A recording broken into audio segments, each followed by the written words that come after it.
गुड्डू कुमार जी, बिहार, पटना से। अगर मतलब राधे राधे महाराज जी, आपके चरणों में कोटि कोटि प्रणाम। गुरु जी, आपके सत्संग और प्रवचन वीडियो सुनने से पहले मैं गलत तरीके से पैसा कमाता था, जो कि मुझे उतना सही गलत मालूम नहीं था। तब उसी पैसे से घर बनाया, जमीन भी खरीदी, अपनी शादी का खर्चा भी किया। लेकिन गुरुजी, जब से आपका वीडियो देखा, सत्संग प्रवचन सुनने लगा, तब से सारा गलत काम छोड़ दिया। एक भी गलत काम नहीं करता। दृढ़ता पूर्वक आपके बताए हुए भगवत मार्ग पे चल रहा हूँ।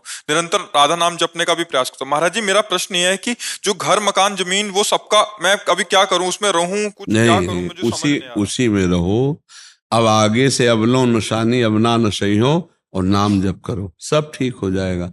घर में थोड़ी देर कीर्तन किया करो, नाम के आए करते हो, सब पवित्र हो जाएगा। अब आगे से पाप कर्म मत करना। हाँ बस, और कोई ऐसा नहीं कि बुलडोजर लगवा के घर तोड़वा दो, ऐसा कर नहीं। ऐसे ये पाप का प्रायश्चित नहीं है। पाप का प्रायश्चित है कि अंदर जलन हुई कि बहुत गलत किया, अब नहीं करूंगा। और ये क्वेश्चन मेरे मन में हमेशा रहता था जी कि हम गुरु जी के अगर सर बात पे चलते हैं कि ये पैसा जो कमाया था कहीं, अगर वो पैसा रखा होता आपके पास, तो उसके लिए हम फिर दूसरा नियम बताते। हाँ, तो बस फिर आप चिंता मत करो, नाम जप करो, भगवान नाम कीर्तन घर में करो, और कभी कोई संत महात्मा दिखाई दे तो घर में बैठाल के प्रसाद पवा दो। कभी कोई ऐसे भूखा प्यासा दिखाई दे, उसको पवा दो। कभी कोई ऐसा बीमार नजर आवे जिसकी औषधि के लिए पैसा नहीं, तो अपनी कमाई का पैसा उसके लगा दो, तो आपके सारे पाप नष्ट हो जाएंगे। भगवान का नाम कीर्तन और परोपकार, इससे बहुत जल्दी लाभ मिलता है। और बड़ी कृपा है कि आप इतनी छोटी अवस्था में सावधान हो गए कि पाप कर्म छोड़ दिए। नहीं तो कौन मानता है, पैसा के आगे कौन मानता है। राजा जब बड़े बड़े अधिकार पदों में आते हैं तो उनसे यही प्रार्थना करते हैं हम, कि बस एक प्रार्थना आपसे है कि आप कभी किसी से घूस न लीजिए, किसी का अहित मत कीजिए।